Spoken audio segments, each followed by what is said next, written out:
So it is Thursday night, February 19th, 2026. Right.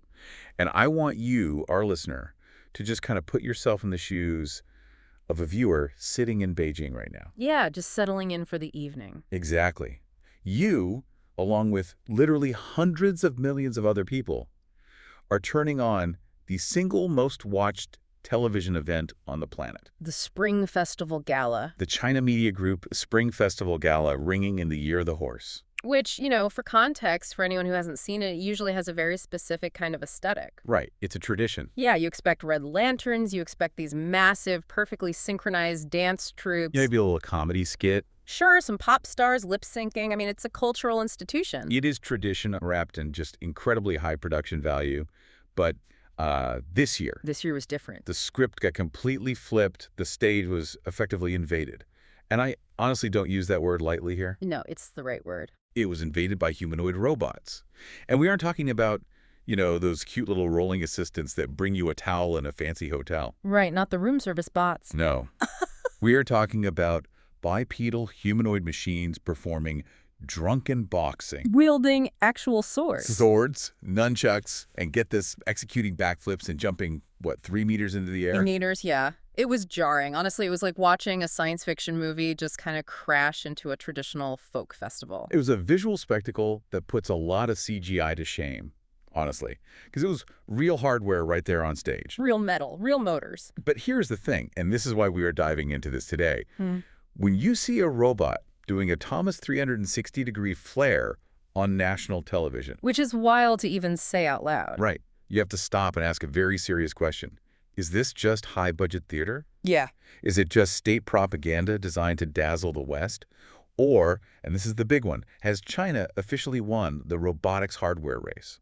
That is the core question. Because, look, it's so easy to just dismiss a gala performance. Right, to say it's just a TV show. Exactly. Oh, it's just a show. It's all choreographed. But if you look past the lights and the perfectly timed music, the actual numbers and the tech underneath this performance are terrifyingly impressive. And we are going to unpack that entire debate today in this deep dive. I have to. We're going to look at the tail of the tape between the robot you can literally buy right now for the price of a used Honda Civic, The Unitree G1. and the American Titan that's promising to eventually change the world, the Tesla Optimus. And we absolutely have to answer the so what question here. Because doing a backflip on a stage is one thing.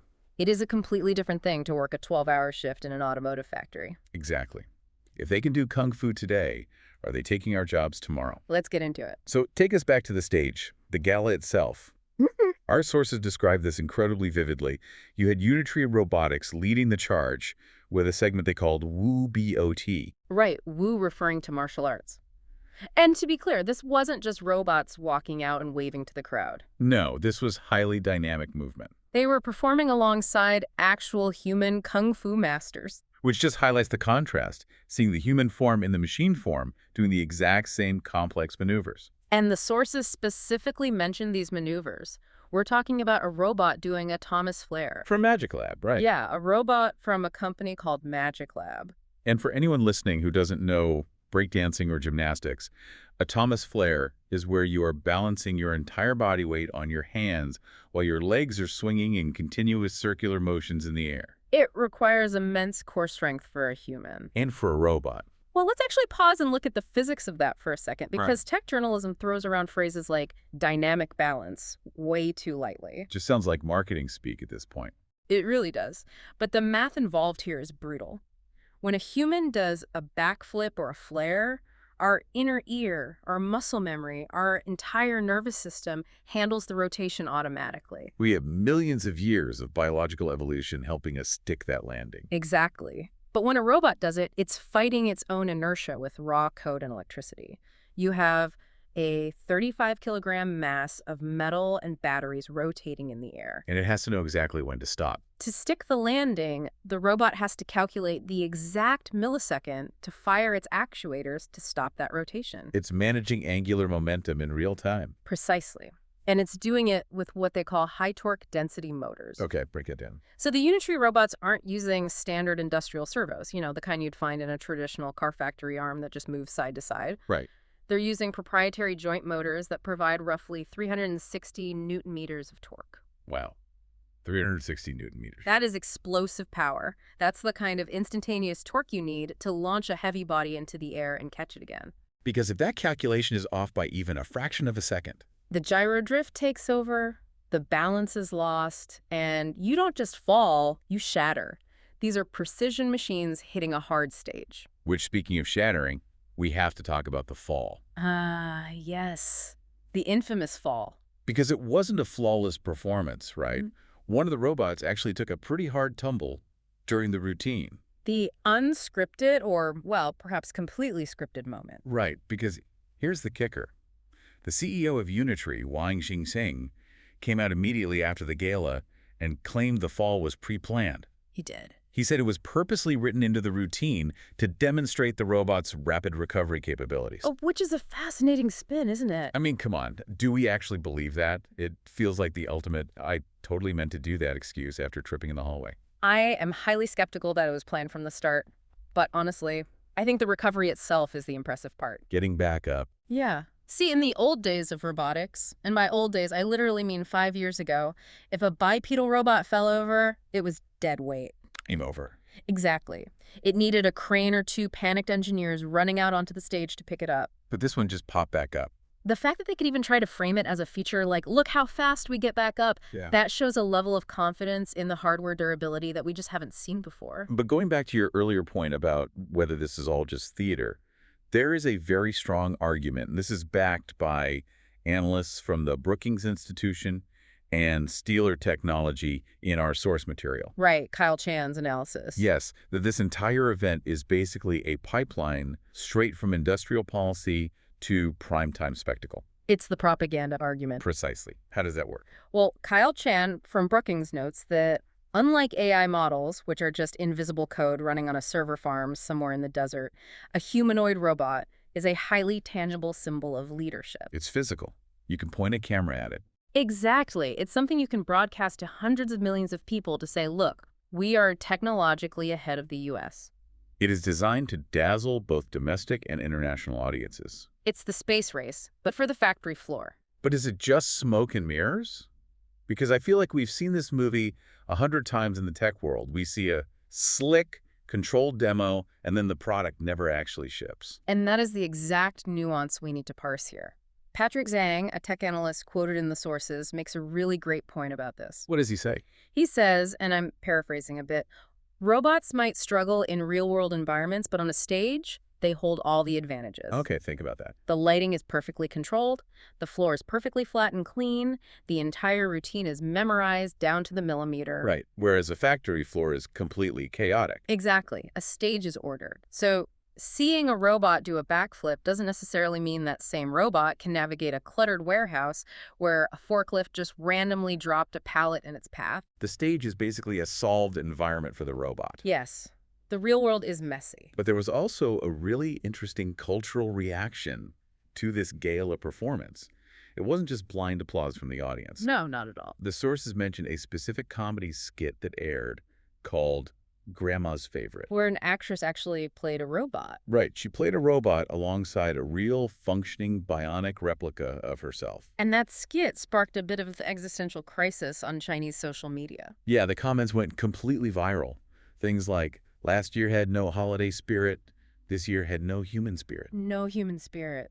That's heavy. There was this palpable sense online that the robots represent these perfect subjects because they never protest, they never complain, they never think, they just perform on command. It's almost dystopian. It highlights that massive tension, doesn't it? It does. The technology is advancing so fast that it's creating this uncanny valley, not just visually, but culturally. We are watching the literal replacement of human performers with machines on the biggest, most important holiday of the year. But, and this is where we really have to pivot the conversation, while the cultural reaction is mixed and complicated, the industrial reality is undeniable. The numbers. Right.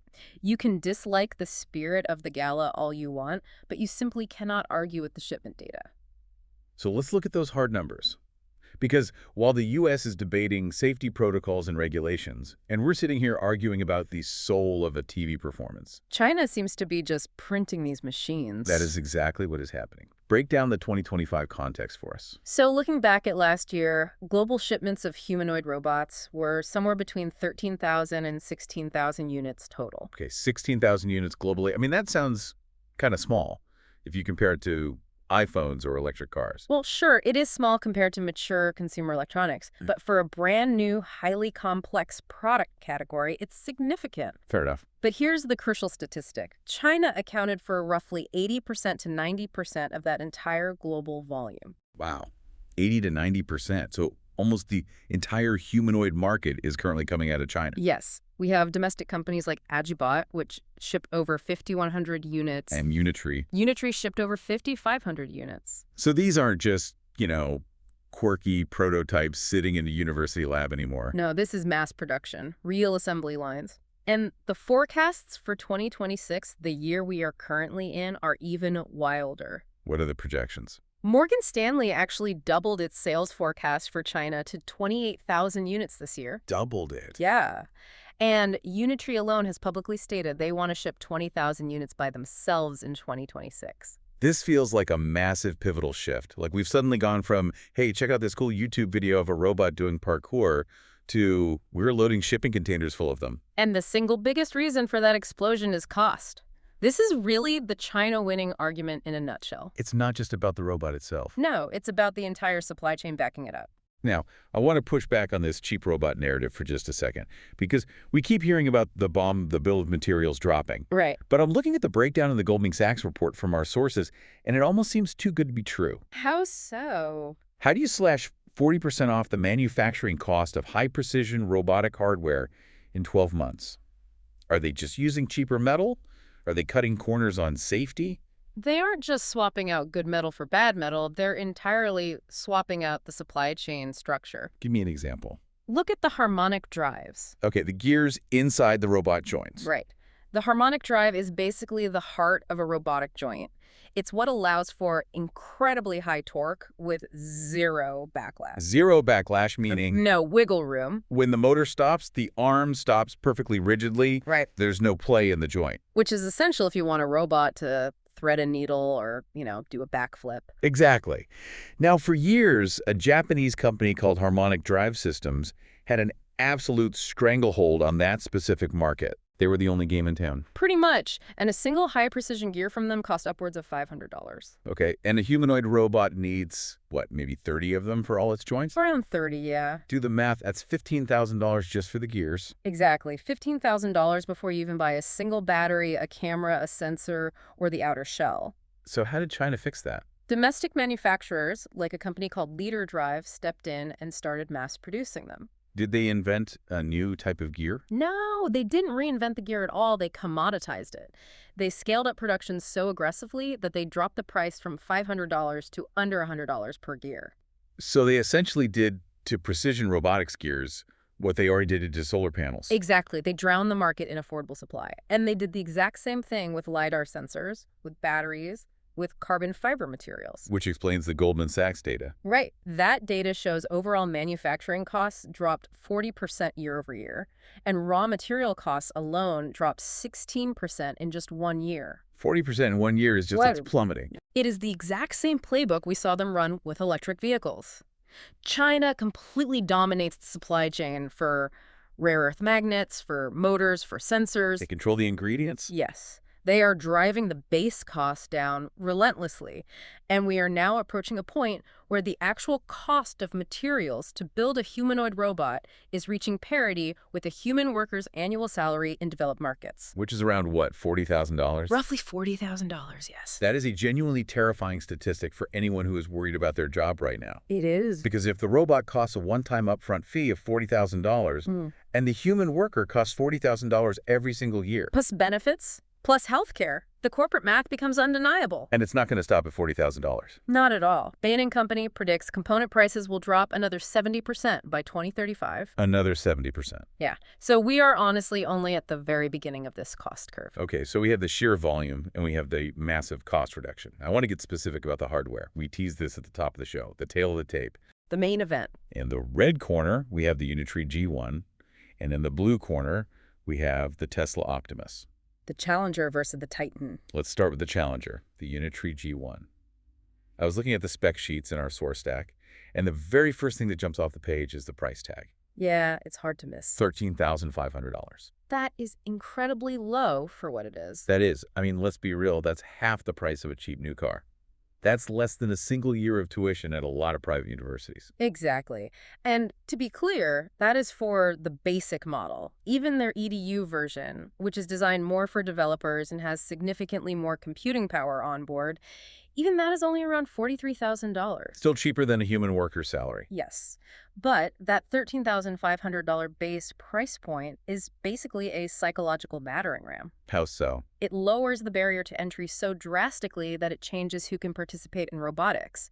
If you are a university research lab, a scrappy software startup, or even just a wealthy hobbyist, you can buy a highly capable humanoid robot today. And that's the key word, right? Right. Today, availability.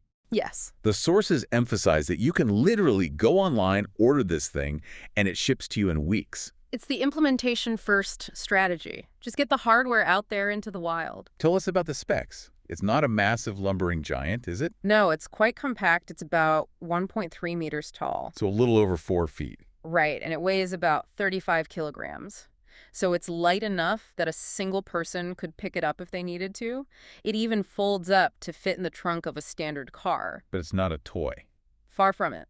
It has anywhere from 23 to 43 degrees of freedom, depending on the model. It comes equipped with 3D LiDAR for mapping its environment. It's a legitimate, highly advanced research platform that is currently flooding the global market. So Unitree is essentially flooding the zone with hardware. That's their play. Meanwhile, what exactly is happening with Tesla and Optimus? Because Elon Musk is obviously not known for being quiet about his ambitions, but the actual physical deployment of Optimus seems slower. Slower, yes, but Tesla is playing a very different game. They are the incumbent in terms of global media attention, but they are absolutely playing catch-up in terms of actual hardware volume. But they are making massive moves internally, according to the sources. Oh, massive. Elon Musk has made a huge strategic pivot. The sources note that Tesla actually announced they are ending production of the Model S and the Model X. Wait, hold on. Let's just pause on that. That's a huge gamble. Hmm. They are killing the luxury cars that literally put Tesla on the map to build robots. They are converting the Fremont factory entirely to Optimus production. That sounds insane. From a traditional automaker's perspective, maybe, but it shows his absolute conviction. Musk is betting the entire farm on humanoid robotics. What's the price target for Optimus? He is targeting a consumer price of $20,000 to $30,000 eventually. Eventually, that's the key word. Right, eventually. Currently, their deployment is almost entirely internal. They had about 800 units operating inside Tesla factories in 2025. Doing basic tasks, moving parts around. Yeah, testing the waters. 2026 is supposed to be their big pilot year to scale up to maybe 10,000 units. So if we compare them directly, Unitree is actively selling thousands of units to anyone with a credit card, and Tesla is mostly just building robots to work for itself right now. That's a very fair assessment. Tesla is going for pure vertical integration. Meaning they want to build everything in-house. Exactly. They want to own the whole stack. They design their own actuators, their own battery packs, their own AI brain. That approach takes much longer to perfect, but it offers incredibly high control over the final product. Like Apple. Exactly like Apple. Whereas Unitree, and honestly China's robotics industry in general, is going for speed to market and ecosystem scale. Like Android. Yes. They are betting that if they just get tens of thousands of cheap G1s into the hands of independent developers all over the world, those developers will collectively figure out the software faster than one closed system at Tesla can. It really is the Apple versus Android smartphone war all over again, just with walking metal bodies. It really is. And even Musk, for all his bravado, admits the threat here. What did he say? He's quoted directly in the sources admitting his biggest competitor is Chinese companies, actually calling them an ass-kicker next level. Ass-kicker next level. That is surprisingly high praise coming from Elon. He knows the manufacturing capability they have. But this leads us to the big overarching question of this deep dive. We've seen the backflips at the gala, we've seen the dropping price tags, but I still have this lingering, stubborn doubt in the back of my mind. What's the doubt?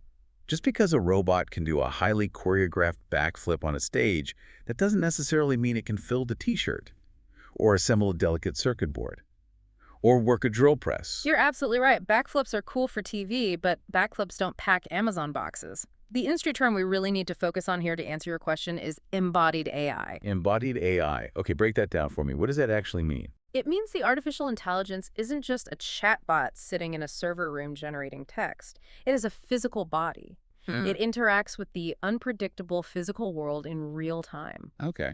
So while Unitree was showing off Kung Fu at the gala, another Chinese company, Galbit, was showing off something much more boring, but honestly much more commercially valuable. Right, the Galbit demo. The sources mentioned this. What were they doing? They showed their robot cracking walnuts, Okay, precision pressure.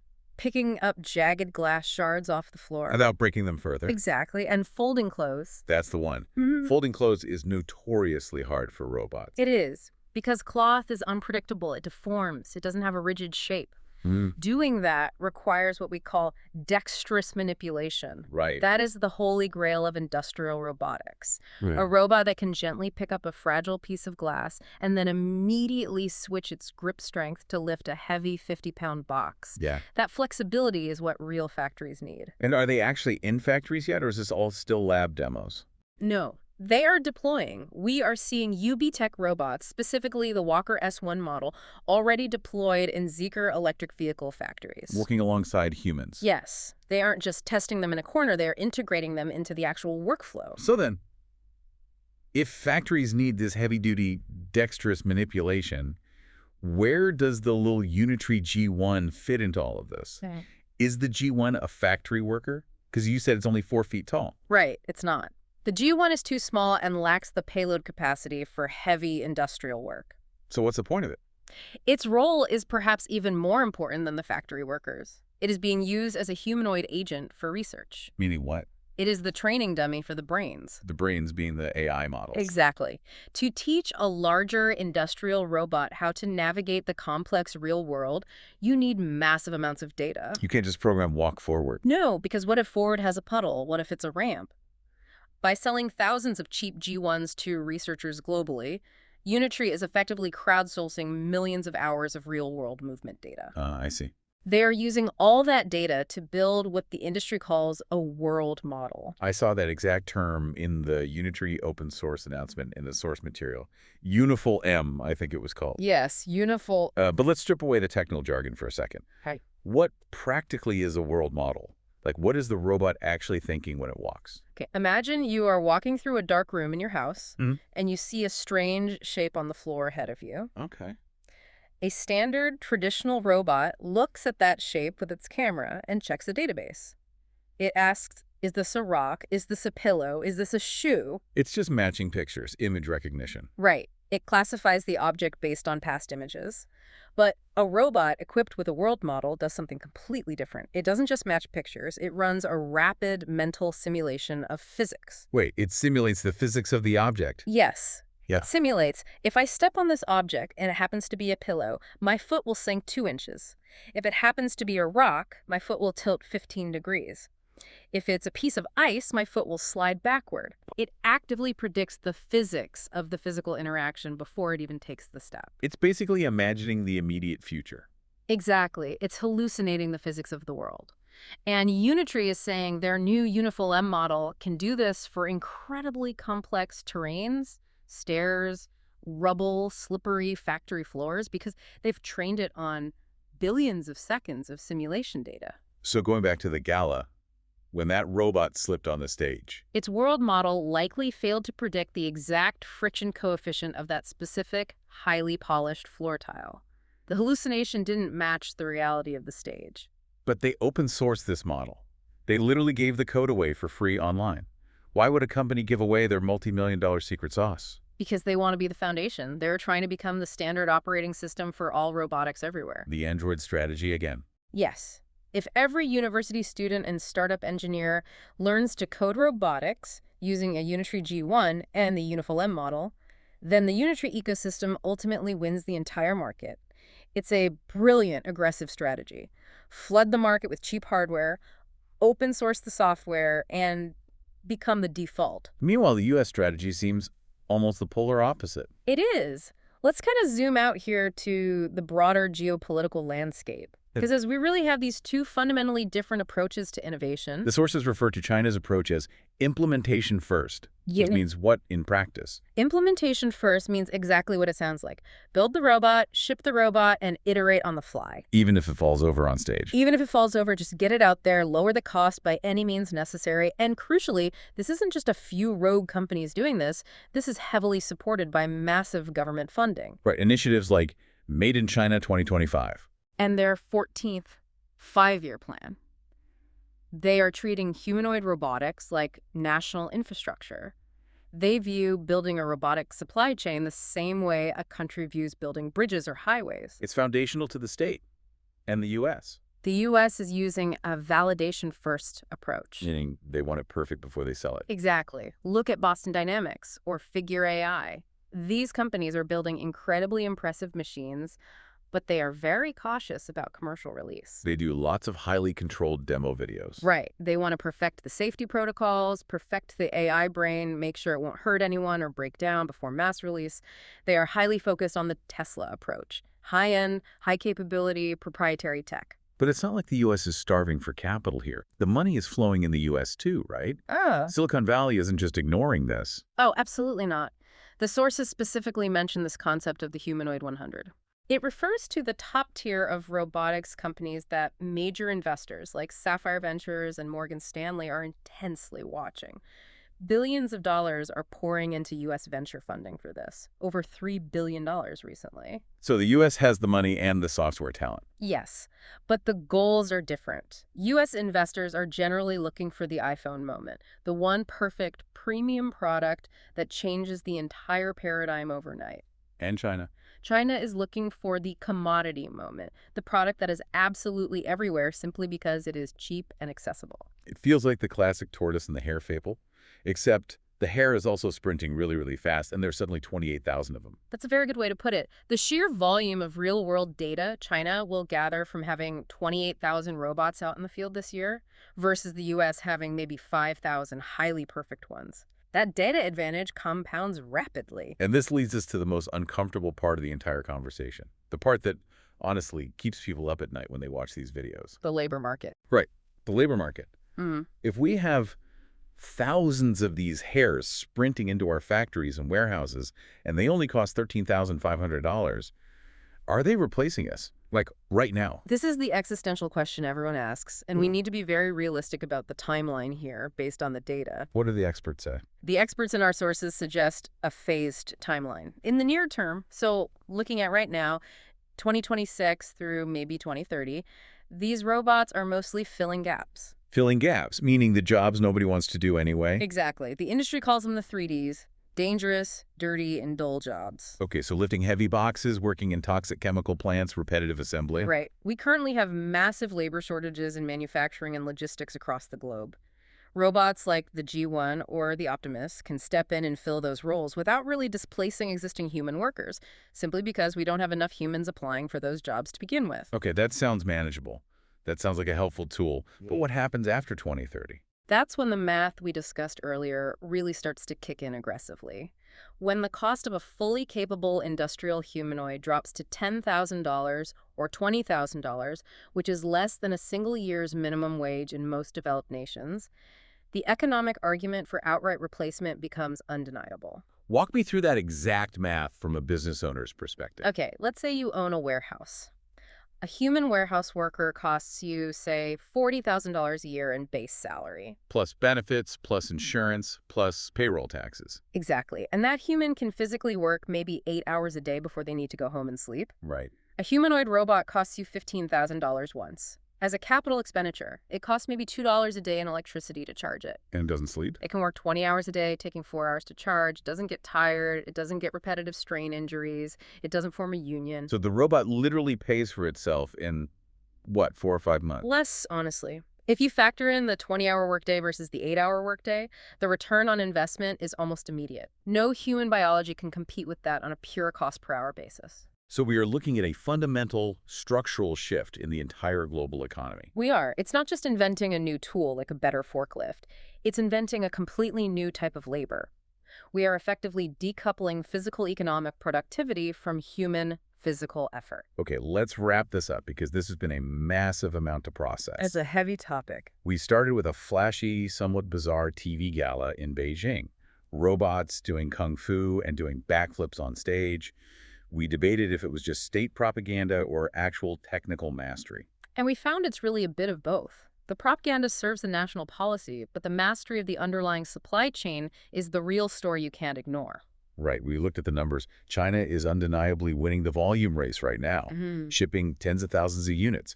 The Unitree G1 at $13,500 is an absolute game changer for getting hardware into people's hands, while Tesla is betting everything on a vertical, high-end, closed-system future. But we also noted that the software, the intelligence race, the AI brains is still very much an open battleground. The US has incredibly powerful AI models, and having a cheap robot body is completely useless if it has a dumb brain. And we ended on the factory floor, where the real quiet revolution is happening, box by box, gear by gear. Which actually brings me to a final thought I want to leave our listeners with. Let's hear it. We all tend to hyper-focus on the anthropomorphic side of this technology, the human in humanoid. Right, we worry about them looking like us. We worry about them acting like us in a comedy skit or taking our specific desk jobs. But the real revolution here isn't about robots becoming human. It's about the global supply chain becoming entirely automated. How so? Like, why does the shape matter then? Think about it. Our entire world, our factories, our stairs, our door handles, our power tools is built for the human shape. When a humanoid robot costs less than a used car, it can just plug directly into any existing human environment without us needing to spend millions rebuilding the factory to accommodate some weird wheeled machine. The friction of implementing automation just disappears. Exactly. So the real question isn't, will they eventually replace human labor? The question we should be asking ourselves right now is, how quickly can our society adapt when the cost of physical labor effectively drops to zero? That is a very heavy thought to leave us with. Hmm. Zero-cost physical labor. It sounds like an absolute utopia and an economic crisis at the exact same time. It changes everything from the price of your morning coffee to the fundamental structure of your workday. Well, on that note, I'm going to go ponder the economic future of my own job and whether a robot can host a deep dive. Thank you for listening to this deep dive, everyone. Always a pleasure to explore the future with you. See you in the next deep dive.